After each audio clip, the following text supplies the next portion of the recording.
The first scream did not come from a person. It came from the castle itself.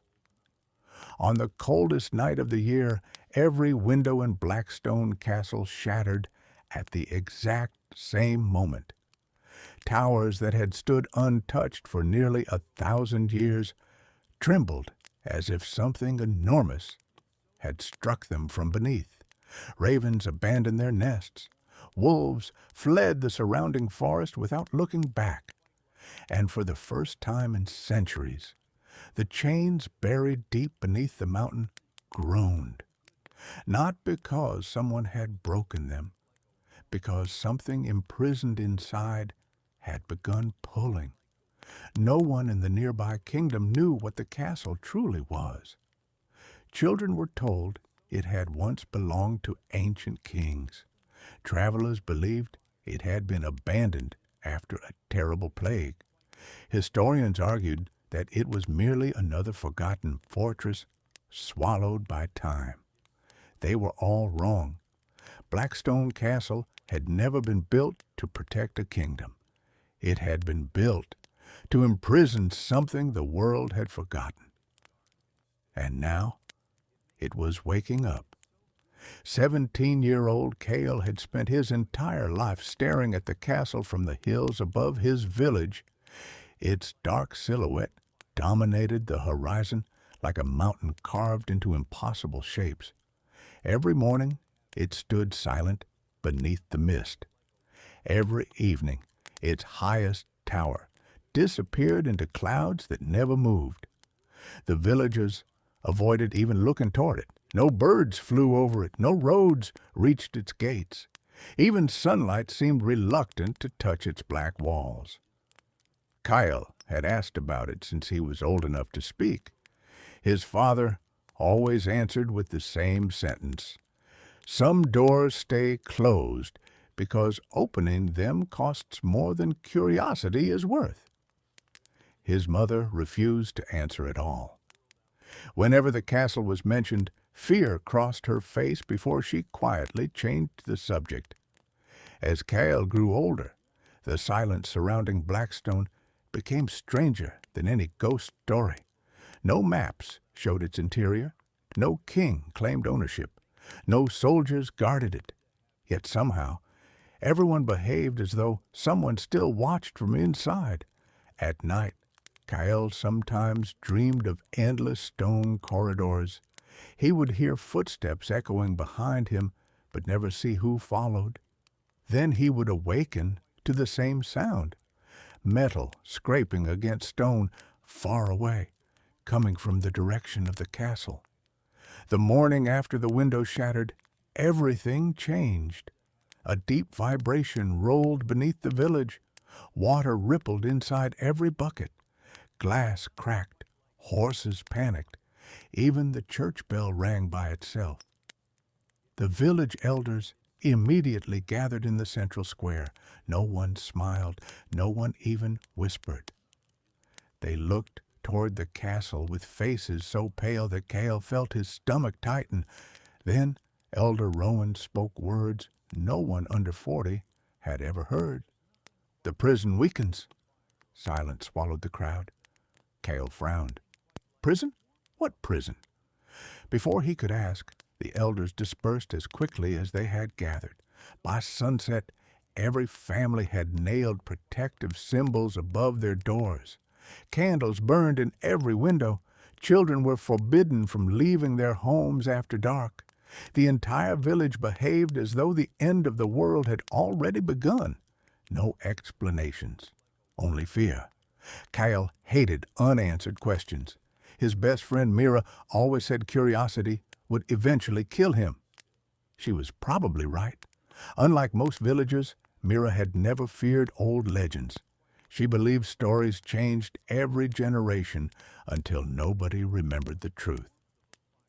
"If everyone refuses to talk about something," she often said, "that's usually because they're hiding something, not because it's impossible." That evening, she climbed onto the old windmill where Kael liked to think. She found him staring toward Blackstone. "You've got that look again," What look? The one that says you're about to do something incredibly stupid. Kael smiled. I need answers. You always do. They're lying to us. They're terrified. Same difference. Mira followed his gaze.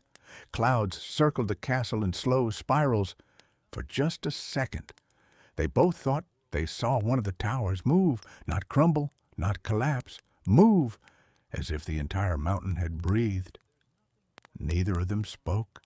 Finally, Mira whispered, You saw it too. Kael nodded. That was enough. The next morning, they packed supplies before sunrise. Neither intended to return before sunset. Neither told anyone where they were going. They were going to Blackstone Castle. The old road had vanished centuries ago. Trees twisted across broken stone like skeletal fingers reclaiming forgotten paths. Strange symbols appeared carved into rocks every few hundred steps. None belonged to any language Kael recognized. Some had been scratched over repeatedly, as though someone had desperately tried to erase them. The forest itself felt wrong. There were no insects, no birds, no wind, only silence. Hours passed. Then they reached the bridge. It stretched across a canyon so deep that darkness swallowed the bottom. The bridge was impossibly old. Its chains were thicker than tree trunks. Every link carried ancient runes glowing faintly beneath layers of rust. Mira crouched beside one. These aren't decorations. What are they? She brushed away centuries of dirt. The metal underneath gleamed like polished silver. They're seals. Kael frowned. Seals? Not to hold the bridge together. She looked toward the castle. To hold something else. The realization settled over them slowly. If even the bridge needed magical seals, what exactly waited beyond it? Crossing felt like walking into another world. The moment they stepped onto the bridge, the temperature dropped. Their breath became visible. The sky darkened despite the afternoon sun. Halfway across, Kael noticed hundreds of enormous scratches carved into the chains. Not from weather, not from tools.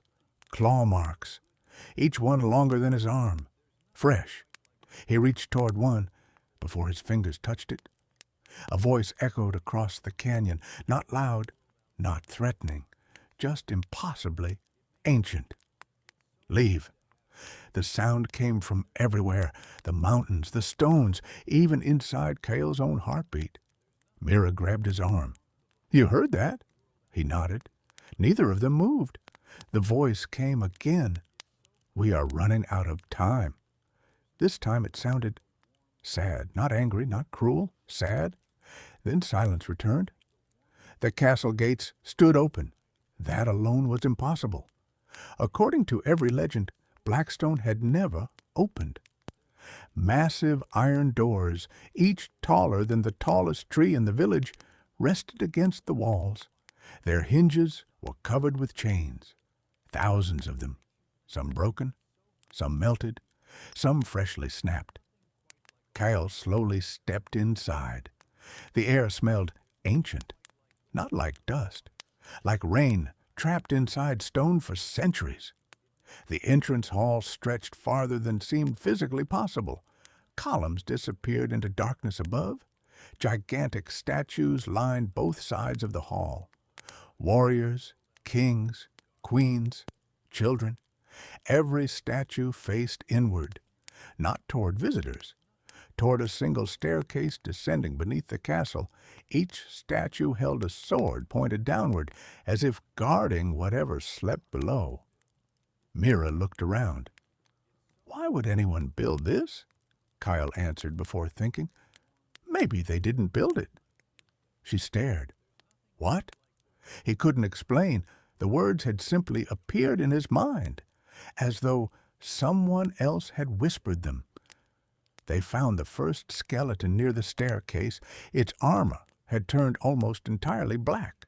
A sword still rested in its hands. Oddly, The skeleton wasn't facing downward.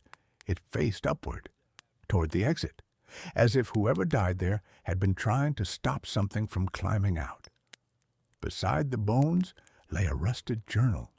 Most pages crumbled apart immediately. Only one remained readable. Kael carefully unfolded it. The handwriting shook violently across the page. It contained only a single sentence. Do not believe the monster when it begs for mercy. Nothing else. No name, no date. Only that warning. Mira felt a chill.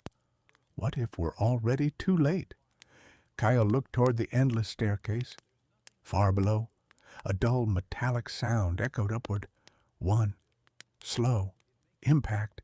Then another, clang, clang, like an enormous chain being pulled one link at a time. The entire castle vibrated. Dust rained from the ceiling. Another sound followed, a heartbeat, too deep, too slow, too powerful to belong to anything human. Boom, silence, boom. The heartbeat was getting stronger, not because it was approaching, because it was waking. Kael tightened his grip on the journal. Every instinct screamed for him to run. Instead, he took the first step downward. Behind him, the massive castle doors slowly began to close by themselves. Without wind, without magic anyone could see, just stone moving against stone. The light from outside narrowed into a thin line, then disappeared completely. Darkness swallowed the entrance. Somewhere beneath them, something smiled, and neither Kael nor Mira realized that from the moment those doors closed. They had stopped entering a castle. They had entered a prison, one that had never been meant to let anyone leave. The echo of the closing gates lingered for several long seconds. Then, absolute silence. Kael turned instinctively and ran back toward the entrance. The enormous doors were now fused together as though they had never opened in the first place. He pushed with all his strength. Nothing. Mira searched the walls for hidden levers. Nothing. Even the cracks between the stones had disappeared. It's impossible. Kael stepped backward. No. He looked around the vast entrance hall. It isn't impossible. What do you mean? This castle doesn't want us to leave. Those words should have sounded ridiculous. Instead, they felt painfully obvious. A low vibration answered from somewhere beneath them. Clang! Another chain, another pull. The heartbeat came again. Closer this time. Boom! Boom! The castle seemed to breathe with it. Dust drifted from the ceiling in slow spirals. The statues lining the staircase appeared different now. Not because they had moved, because Kael realized something he had missed before. Every statue was damaged, not by time. Each face had been deliberately scratched away, thousands of careful cuts. Someone had erased every identity, every king, every queen, every guardian, as though history itself had been buried. Mira touched one broken pedestal. There were names here. They were removed. Why? Kael stared into the darkness below. So no one would remember who stayed. The staircase descended endlessly, 100 steps, 200, 500. The air became colder with every level. Torches fixed to the walls suddenly ignited as they passed, one after another. No fire starter, no magic they could see. Simply flames awakening. The light revealed murals stretching across the walls. At first they seemed to depict ordinary history, villages, harvests, kings crowned beneath golden skies, but deeper underground. The images changed. Cities burned, mountains split apart, entire oceans climbed into the sky. Gigantic shadows covered the sun. People knelt before something so enormous that the artists had only painted its feet. The rest disappeared beyond the ceiling. Mira slowed. This isn't mythology. What is it? She swallowed. It feels like memory. Hours passed before the staircase finally ended, or perhaps time itself had become meaningless underground. They emerged into an enormous circular chamber. Kael couldn't even see the ceiling. Bridges crossed impossible distances above them. Massive gears turned slowly inside the surrounding walls, not powered by water, not by wind.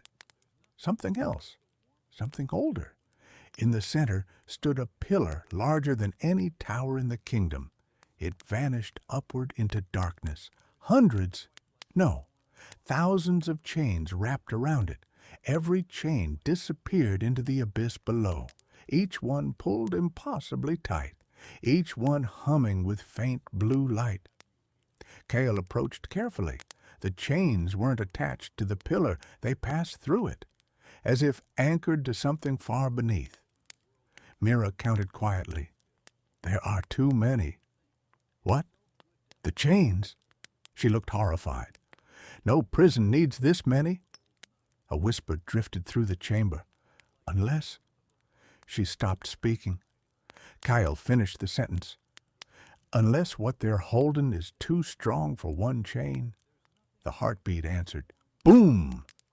Several chains trembled. One snapped. The sound echoed like thunder. Blue light burst outward before fading into darkness. Far below, something inhaled without warning. The pillar lit up. Ancient symbols raced across its surface. Letters formed in glowing silver. Neither Kael nor Mira recognized the language, yet somehow they both understood every word. The last seal has begun to fail. The prisoner stirs. The keepers are gone. Choose. The message vanished. What does that mean? Kael had no answer. A soft voice interrupted them. I was wondering how long it would take. They spun around. An old man stood beside one of the bridges. Neither had heard him arrive. His white robes looked impossibly clean, despite the dust covering everything else. His beard reached almost to his waist. Most unsettling of all, his eyes reflected no light, only stars, tiny moving constellations. You shouldn't be alive, Mira whispered. The old man smiled sadly. I stopped being alive long ago. Kael instinctively stepped between him and Mira. Who are you? I have had many names. The old man looked up toward the chains. The last one no longer matters. Were you imprisoned here? No. I stayed willingly. Silence. Then, I am the final keeper. The keeper introduced himself only as Orin. He led them across one of the suspended bridges. Every step echoed through the impossible chamber below. As they walked, Kael noticed hundreds of abandoned camps, broken armor, ancient weapons, empty libraries, entire workshops, all abandoned. It looked less like a prison and more like an entire civilization had once lived beneath the castle. What happened to them? Orin never stopped walking. They died. All of them? One by one. Fighting what? The same thing I have guarded for 812 years. Kael nearly stopped walking. You've lived 8 centuries? No. Orin smiled faintly. I've merely failed to die. Eventually they reached an enormous circular library. Books stretched across countless shelves. Every volume was chained shut, every single one. Dust covered everything except a single table. On it rested an untouched book. No chain, no lock. Only one title. The First Lie. Kael opened it. Every page was blank until he reached the middle. Words slowly appeared, not written, growing, as though ink remembered itself. He began reading aloud. Before kingdoms, before dragons, before mankind named the stars, there existed the first child of creation. It was not born evil. It simply hungered, and because nothing existed beyond it, It consumed everything. The pages continued turning by themselves. Mountains disappeared. Oceans vanished. Entire civilizations became forgotten before they were ever remembered, not through hatred, through instinct. Kael looked up. The beast. Oren nodded. It has been called monster, demon, god, nightmare. What is it, really? The old keeper answered quietly. A creature that was never meant to survive the birth of the world. Kael stared at the ancient text. If it's so dangerous... He hesitated. Why wasn't it killed? Oren's expression darkened. It cannot die. No one is immortal. Oren looked directly into Kael's eyes. This one is. Mira crossed her arms. Everything can be destroyed. Can time be destroyed? She frowned. What? The creature is older than time. Silence. It existed before death. Another silence. So death cannot claim what was never born beneath its laws. Kael felt a chill crawl through his spine. What is it called? For the first time, the old keeper looked afraid. I have never spoken its true name. Why? Because names have power. The room grew colder. And it listens. A distant roar interrupted them, not loud, not violent, deep, so impossibly deep that the books vibrated, the chains outside groaned. Another snapped. Crack! The library shook violently, several shelves collapsed. Dust exploded through the air. Oren closed his eyes. There are only 12 left. 12 what? Seals! Mira looked horrified. You said there were thousands. There were. What happened? They have been breaking. For centuries? No. He opened his eyes. For 3 days. Kael struggled to understand.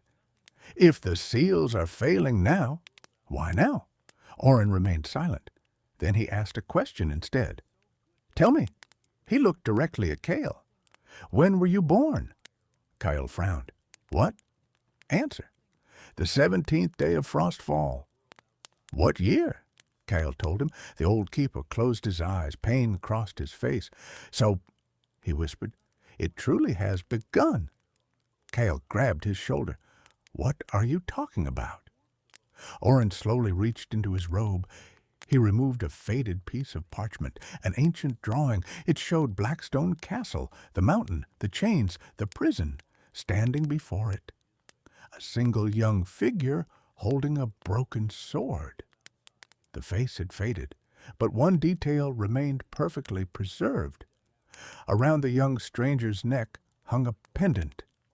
Kael instinctively touched his own chest. Hidden beneath his shirt, his mother had given him that exact pendant when he was a child. Same shape, same symbol, same crack across the silver. His breathing stopped. No. Oren looked at him with overwhelming sadness. We have been waiting for you. Before Kael could respond, the entire chamber erupted. An explosion echoed from somewhere below. 3 chains snapped simultaneously. Blue fire shot upward through the abyss. The pillar cracked from top to bottom. Boom! The heartbeat accelerated. Boom! Boom! Boom! Not slow anymore. Alive, hungry, awake. Far beneath them, 2 colossal golden eyes opened inside the darkness. They were so enormous they looked like twin moons rising beneath the earth. Neither Kael nor Mira could comprehend their size. They weren't looking around, they were looking directly at him.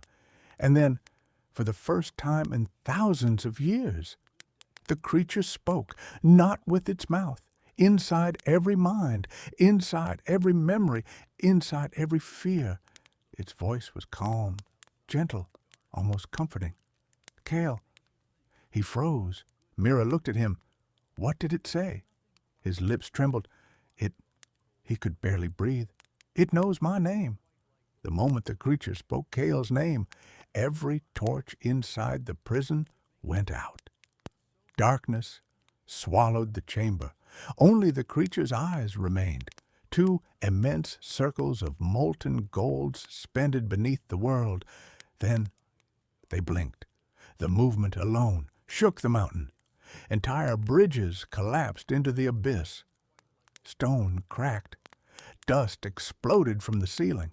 Far above, Blackstone Castle groaned as though every wall had suddenly become too small to contain what slept beneath it. Kael couldn't move. The voice returned, not loud, not threatening, almost kind. "You have finally come home." His vision blurred. Without warning, memories flooded his mind, not his own.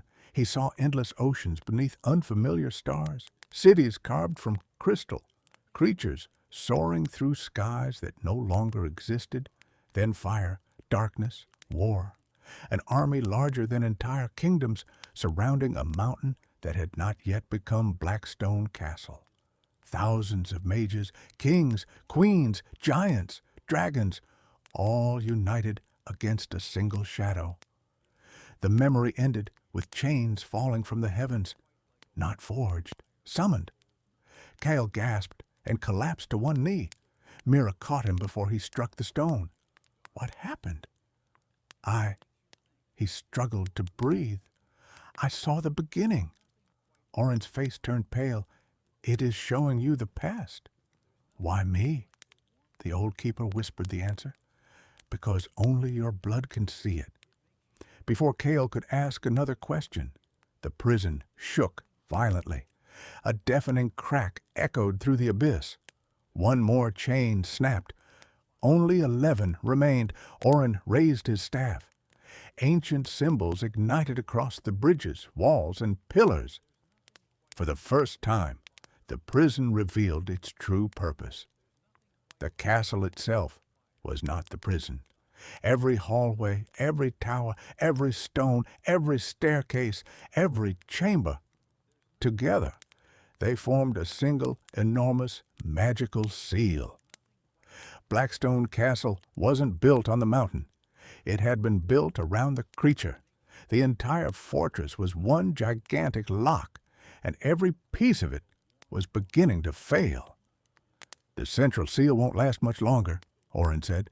"We need to reach the heart chamber." "What's there?" Mira asked. "The first chain." "The first?" "The one every other seal was woven from." Kael frowned. "If we repair it, we save the prison. And if we don't?" Oren looked toward the golden eyes below. "The world receives its oldest nightmare." None of them spoke again. There was nothing left to say. They ran. The prison fought them every step of the way.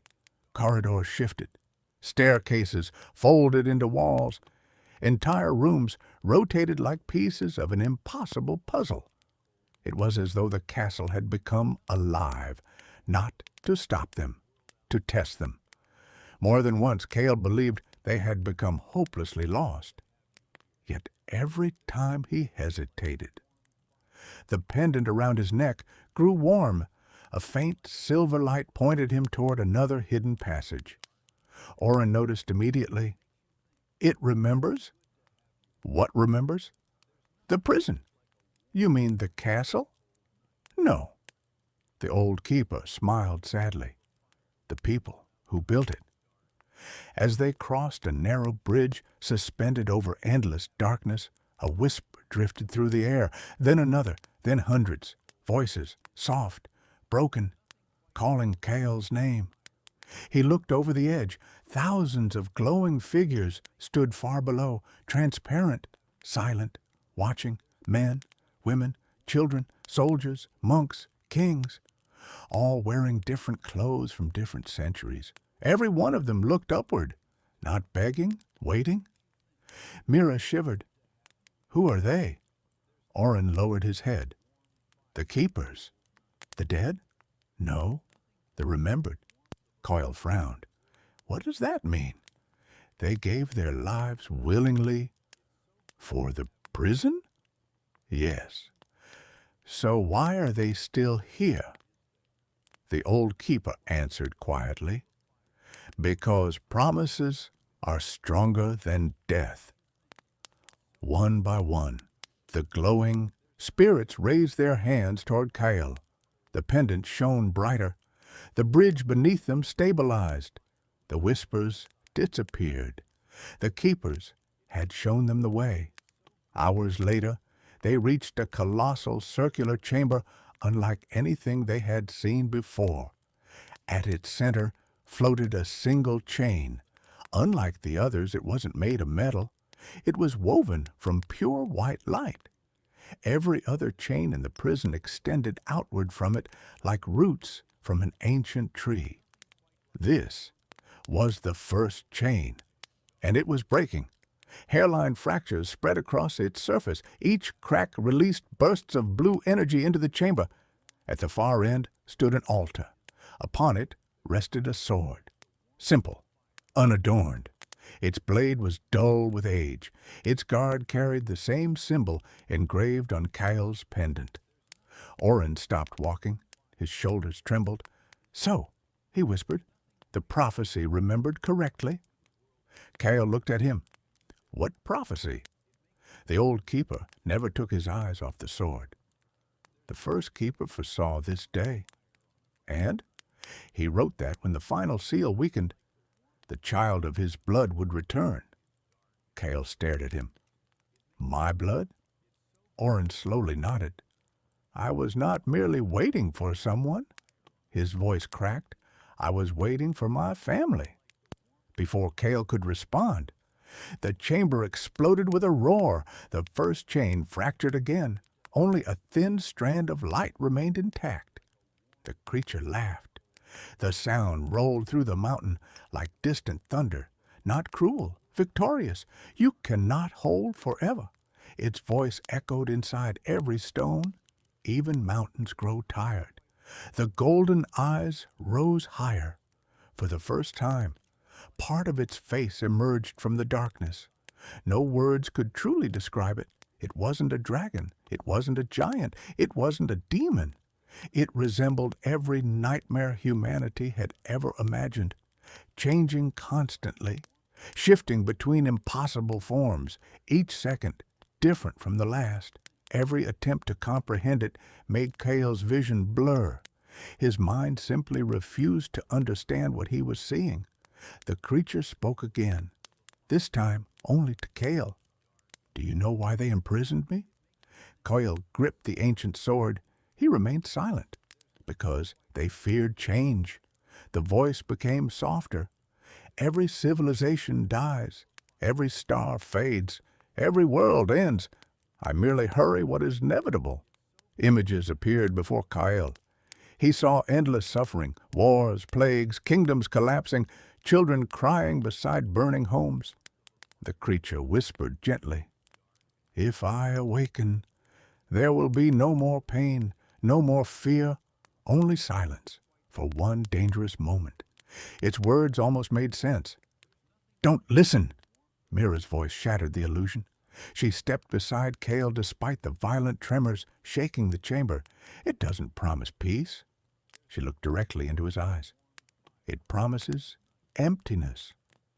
The visions disappeared. Kael looked at her. She smiled despite her fear. "You once told me curiosity matters because truth matters." She took his hand. "So choose the truth." "Not the easy answer, the true one." Kael nodded. The doubt vanished. Oren knelt before the altar. "There is one thing I never told you." Kael looked toward him. "The first chain cannot simply be repaired." "Then how do we save it?" The old keeper closed his eyes. "It requires a living heart." Silence. Kael slowly understood. "No. It has always demanded a keeper. There has to be another way." "There never was." Mira shook her head. "We'll find one." "There isn't time." The remaining strand of light cracked again.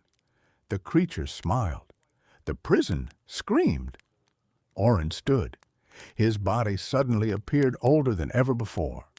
8 centuries seemed to fall upon him at once. His hair whitened completely. Wrinkles spread across his face. The magic sustaining him had finally begun to fail.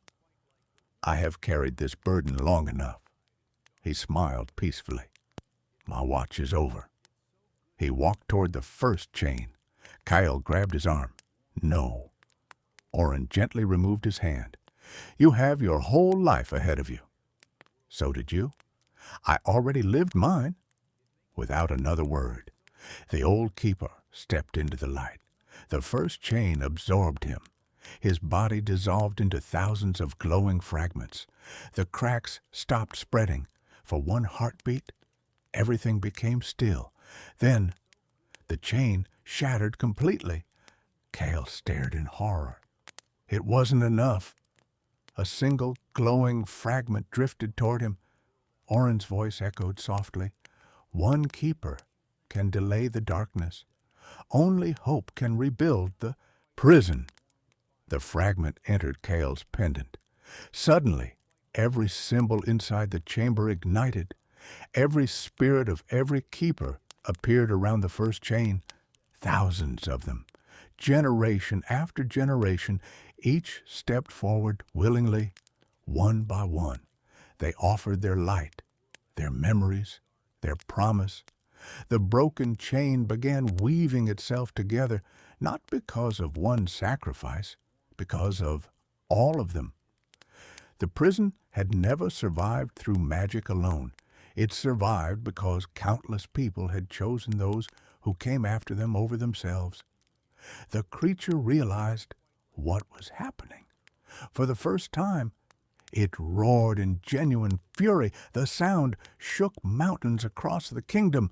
Blackstone Castle cracked from its highest tower to its deepest foundation. The final battle had begun. Outside, the sky split with storms unlike any seen before. Inside, Kael raised the ancient sword as the renewed first chain blazed brighter than the sun. The prison was not yet saved, but neither was it lost. And for the first time in thousands of years, the oldest beast in existence understood something it had almost forgotten. Hope could become stronger than fear. The greatest prisons are rarely built from stone. They are built from courage, sacrifice, and the quiet decisions made by ordinary people who choose to protect a future they may never live to see. The beast beneath Blackstone Castle was not defeated by strength alone. Countless warriors had tried and failed. It was held back by generations of people who understood that true heroism is not about seeking glory. It is about accepting responsibility when no one is watching. Kael learned that fear can disguise itself as comfort, and that the easiest solution is often the most dangerous one. The creature promised an end to suffering, but only by erasing everything worth living for. Hope, on the other hand, demanded sacrifice, patience, and faith in others. Every generation inherits chains forged by those who came before. Some are burdens, others are blessings.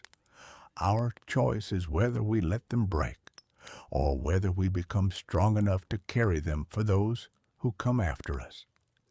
Because in the end, the strongest walls are not built with stone. They are built with people who refuse to give up. If this story captured your imagination, there's much more to come. Subscribe to the channel and turn on notifications so you never miss a new tale. Until next time, take care and keep wondering.